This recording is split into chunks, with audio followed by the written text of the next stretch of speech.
KONDOSAN. Once upon a time, there lived an elderly wife and husband in an old house. The couple had no children and they both felt extremely lonely. I clean the house, I tidy up, and I make food, and you tend to the trees and flowers in the garden. But once we finish our work and night falls, wouldn't it also be great to have someone else to talk to? Instead, we go to sleep right after we eat. I feel so lonely. You're so right, my dear. It's as if time stands still. We must find something else to distract us. What do you say? Yes, my love, we must think of something.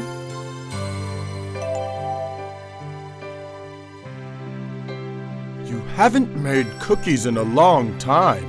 I've actually been craving them for weeks. Good idea. Yes, today I'm going to bake a very different type of cookie. Different? Ha ha! How so? I'm curious. When you finish, we can sit together in the garden, drink tea, and eat the cookies. The old woman went to the kitchen. She put on the counter the flour, sugar, and oil that she needed to bake the cookies. She added a little ginger from the ginger jar that she kept on the kitchen shelf. Then, after she kneaded all the ingredients together, she began making the cookies. Ginger is very good for you. It heals people. Let me add some. She made small balls of dough and placed them on the tray. Finally, she made a large cookie in the shape of a man, placed it on a tray, and put the tray in the oven. While the cookies were in the oven, the wife thought, When this gingerbread man is baked, I will show it to my husband and surprise him. Then, while we drink our tea, we can place him on an empty chair and chat with him. She put on her oven mitts and took out the gingerbread man from the oven. Happily, she looked at her masterpiece. Oh, it's beautiful, but it doesn't have eyebrows, a nose, or a mouth. She immediately made his eyes out of raisins, his nose out of a hazelnut, and mouth out of a little sweet pepper, and watched in awe. Once I add the strawberries as the buttons for his shirt, it'll be complete. If only it could come alive. The instant she added the buttons, her wish came true. The gingerbread man jumped up into the middle of the tray. Ow! It's so hot in here. I'm going out to the garden. The old woman was staring in shock. Oh God! You've heard our prayers. You sent us a wonderful grandson as sweet as a cookie. She ran straight after him into the garden. But the gingerbread man had no intention of stopping. He kept running around in the garden, laughing out loud. The gingerbread man is alive. He's going to be our grandson. Don't let him escape. Catch him! Her husband, who was also in shock, started chasing the cookie as well. Of course, two elderly people couldn't run that fast. The gingerbread man had run quite far ahead, and the old woman couldn't get her voice through to him. Don't run away, little gingerbread man! We aren't going to eat you. You're going to be our grandson. As the gingerbread man passed a farm, a cow saw him.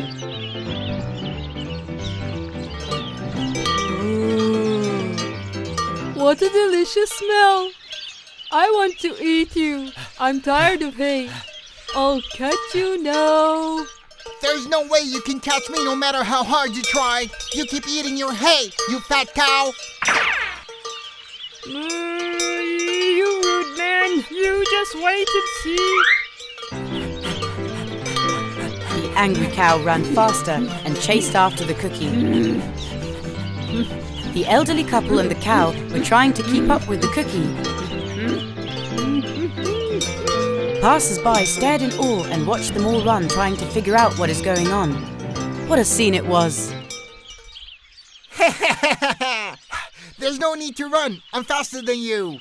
No one can catch me because I'm made of ginger. I'm full of energy. The gingerbread man was provoking them to make them angry. Meanwhile, a pig that was up ahead noticed the group running. Then the gingerbread man shouted out to the pig as he passed him by. Hey, you fat pig! You eat everything! Wouldn't you like to eat me too? I'm very sweet. See if you can catch me. The pig that heard this insult got very angry and started chasing the gingerbread man. Is that how it is? Come here, you mischievous cookie. The old couple and the cow couldn't catch me. You think you're gonna catch me? You can't, because I'm made of ginger. I'm full of energy. At this point, the gingerbread man was really having fun. He kept looking back at them and burst out laughing to make them angrier. He saw a lazy chicken sitting on top of a fence. Hello, I'm Gingerbread Man. Hi. You must be very sweet because there's a crowd chasing you. You too, Mrs. Chicken? Yes, I wonder what you taste like. As if we needed you too. First learn how to fly, and maybe you'll catch me. You're just a non-flying bird. You can't catch me because I'm made of ginger. I'm full of energy.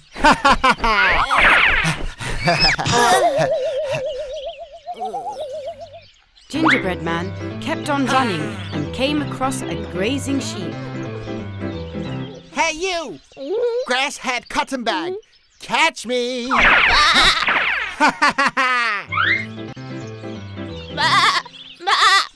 Come here, you rude cookie!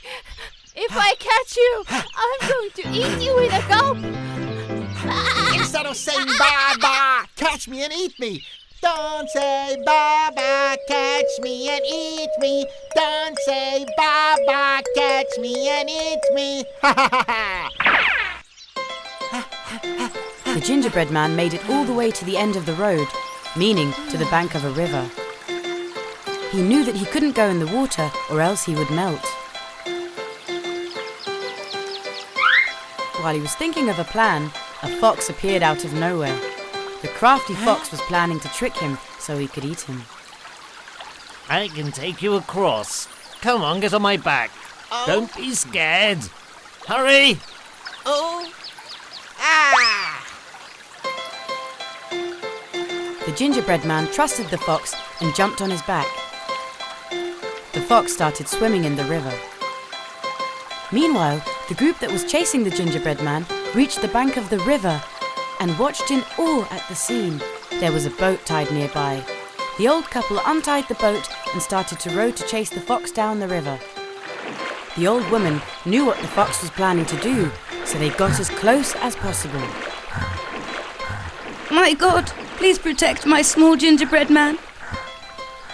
The fox started his cunning plan. My dear friend, my back is hurting, so I'm going to sink a little bit more into the water. Come on top of my head so that you don't drown. The gingerbread man jumped on top of his head, and they continued down the river.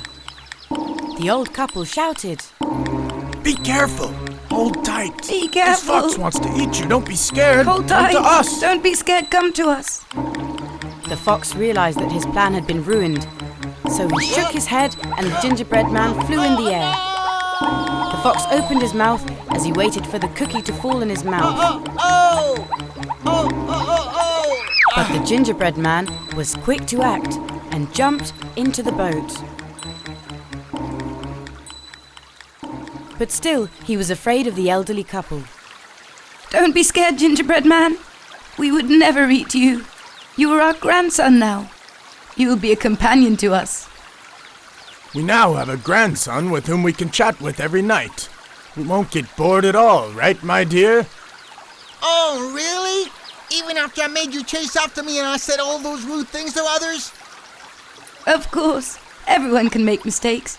The important thing is to accept your mistakes and never repeat them. Okay, I promise that from now I'll be a very polite gingerbread child. First, I'm going to apologize from all the animals that I insulted. You will be good. They returned home. The gingerbread man was now safe. Together, they lived happily ever after. Ouch, ouch, ouch, ouch, don't hit me, I'm sick and tired of these goats hitting my head. Come on, download our game and show how fast you are. Once upon a time, in a forest, there lived a family of mice. They were a very large family. The smallest of the mice, Funduk, was very different from his brothers and sisters. He was very small, and his colour was nothing like his brothers and sisters. In fact, his light brown fur and his deep black eyes made him look incredibly charming. Unfortunately, he was very shy because of his appearance, and this made him upset. Why am I not gray and black like my siblings? I'm small and I'm weak. How can I protect myself in the forest?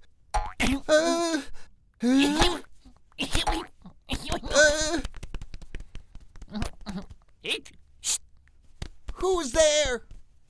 He started to become frightened of everything.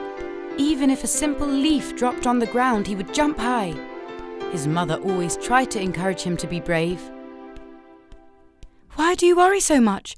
Every animal is created differently for a reason. Maybe one day you will understand. Please don't be upset. Come on now, give your mother a kiss. But Funduk just couldn't get the courage he wanted or be calm. His brothers and sisters even made fun of him. Scared Funduk, scared Funduk, scared Funduk. One day, he got an idea. This can't go on much longer. I need to find a solution to this. If I'm indeed so scared and if I can't protect myself, then I will go to the Lion King. I'm sure he can protect me and we can then live out all our days together. He suddenly found himself at the entrance of the Lion King's lair. The large, majestic lion was lying down in front of the lair, sleeping and sunbathing at the same time. Funduk went straight up to the lion and touched his nose.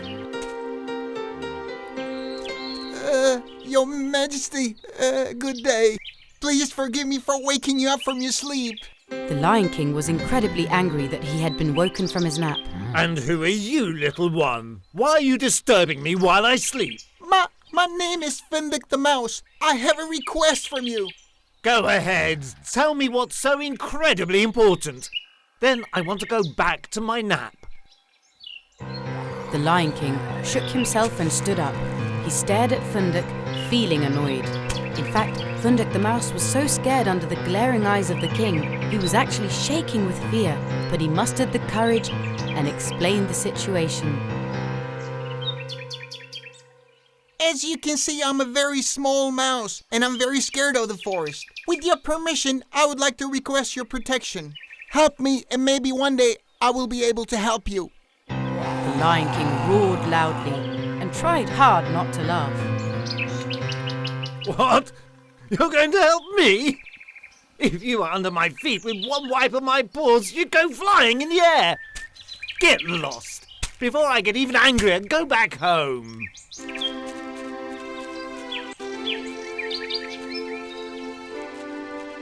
Feeling utterly helpless, Funduk the Mouse returned home and sat sadly in a corner. Am I ever going to be of any use? I need to find a solution to this right away. But what? The next day, as the Lion King was exploring the forest, he accidentally got caught in a hunter's trap. He found himself hanging by a tree. He was roaring furiously. The whole forest echoed with his roar. All the animals heard this sound and went to find out what it was. But because they were afraid of the Lion King, they could not help him. The poor Lion King was struggling inside the net. Thank goodness the hunters had not arrived to the forest yet, because it was too early in the morning. When Funduk the Mouse heard the loud roar, he and his siblings went to find out what it was. He was incredibly upset at what he saw. Suddenly, he came up with a solution. Although he was small, he was also very clever. He ran towards the tree where the lion was hanging from. Where are you going? Where are you going? Funduk! Don't go near him! Funduk the Mouse climbed the tree and chewed on the net. He must be mad! What's he doing? Come on, my brothers and sisters. Come and help me. If we all chew the net together, we can save the lion before the hunters arrive. All his siblings jumped on the net and tore it apart. As the net fell to the ground, the Lion King stood up and roared. All the other animals hid behind the trees, except Funduk the mouse, of course. The Lion King approached Funduk the mouse. Little Funduk, you are so clever. You saved my life. Funduk the mouse bowed in front of the king. It is an honor to have been able to help you, Your Majesty. The Lion King stood before Funduk the mouse, feeling ashamed. Funduk, I was wrong. I thought that because you were very small, you couldn't be of help to me in any way. I hurt you, yet I shouldn't have underestimated anyone. Because of you, I was able to become confident and brave, and I succeeded in achieving my goal. The hunters are about to arrive. Come, let's go to my lair. We can talk there. Whatever you wish, my king. The Lion King and Funduk the mouse headed for the lair. On the way, the Lion King started teaching Funduk the mouse how to become more courageous. Funduk, I've been thinking, if you want, I can share my lair with you. What do you say? Really? Thank you so much. Living with you will be very comfortable and great. In this way, I can also be with my mother and siblings whenever I want. The Lion King had learned to no longer underestimate anyone, and Funduk the mouse had learnt that it was not bad to be different from everyone else. They became very good friends and lived together happily. Once upon a time, a long time ago, in a faraway land, there was a forest that had many different animals. They all lived there together and all got along very well. When winter ended, they would celebrate together the coming of spring. This was the time when bears would awake from hibernation, the rabbits, gazelles, and squirrels would jump for joy in the sun. They would enjoy the sunny weather, chatter away, and have a lot of fun. Every spring, there would be different activities. One day, the animals were discussing what sort of activities and competitions they should have for that spring celebration. They would have a long jump competition, best cooking contest, fast eating competition, and much more. However, all the animals wanted to organize competitions that they were good at. I think this year we should organize a competition for picking the most apples from trees. We did that last year. I think we should organize a fast-eating competition. What do you say? I think it should be collecting walnuts. I'd win for sure. Miss Gazelle had another idea. Look, friends, I have an idea. In order to make this year's competition as fair as possible, we will have a draw. Pick 2 names, and whoever manages to go round the forest the fastest will win. What do you say? Ooh, draws! I love them. What? A race? What if I'm picked? As a bear, I can say I'm not very fast at running. I'm not going to join. Done! I'm very lucky. I am sure I'll be picked. They determined a starting and finishing point. Those that wanted to join in the forest race wrote down their names and handed them to Miss Gazelle.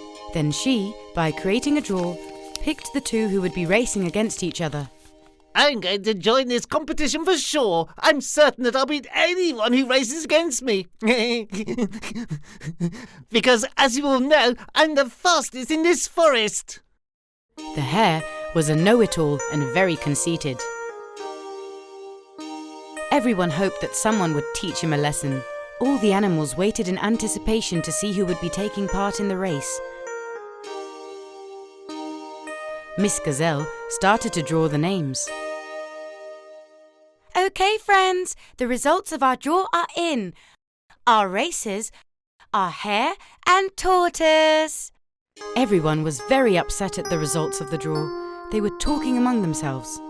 The tortoise would definitely stay behind in the race. We'll have to put up with even more boasting from the hare. We're toast! The end of this race is already clear. The tortoise, who heard all the animals speaking, said, I may be very slow, but I never give up. Mr. Tortoise, the hare is very fast, but you... Everyone knows that you're a little slow. How could you win? Like I said, we can never know. Sometimes being the fastest at something isn't enough. What's important is to never give up. Whatever happens, I will take my chance and race. All the animals in the forest joined together at the starting point. The hare and the tortoise took their positions and waited on the squirrel to lower the race flag he held in his hands. Come on then, Mr. Tortoise. Are you ready to race me? Let's see how fast you are. Ha ha ha ha.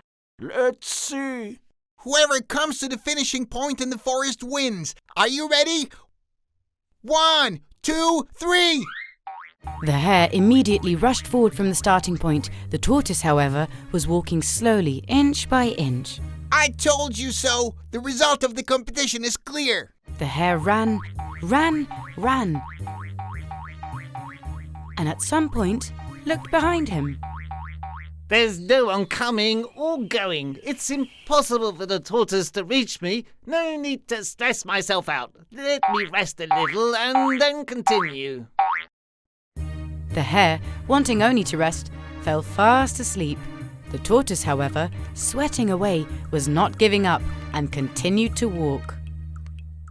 This road is too long for me, but no matter how tired I get, I will not give up. The tortoise was walking with such determination and certainty in order to finish the race that he didn't even notice the sleeping hare under the tree. He just simply walked past him and continued on. The hare must have reached the finishing point, but even if I'm to lose this race, I will finish it with pride. Slowly, the finishing line of the race was starting to appear. He was getting closer and closer. The hare suddenly awoke from his sleep and started to walk towards the finishing line. He was so sure of himself, he didn't even feel the need to run. I rested very well. Let me continue so I can finish this race and we can all start to celebrate. I'm the fastest in the forest. After walking for some time, he started to see the finishing line from far away. But what was that? Clapping and cheering. He was in shock. Bravo! Bravo! You won! You taught the hare a good lesson, Mr. Tortoise. Well done, buddy. All the animals gathered around the tortoise who had crossed the finishing line. The hare walked up to them, ashamed of himself. He no longer had the know-it-all or conceited attitude that they were all so used to seeing. But, how? You must never see yourself above anyone else. Working hard and being determined is always the best way to move forward. Yes, I think you're right, Mr. Tortoise. I belittled you and trusted myself too much. I congratulate you. The hare never again said that he was the fastest. The tortoise had taught him a very good lesson, and all the animals in the forest lived together in harmony, peace, and happiness, as always. Ouch, ouch, ouch, ouch, don't hit me, I'm sick and tired of these goats hitting my head. Come on, download our game and show how fast you are. Hey guys! Subscribe to our channel KONDOSAN and watch the most popular fairy tales, cartoons, and nursery rhymes. Don't forget to click the bell for notifications.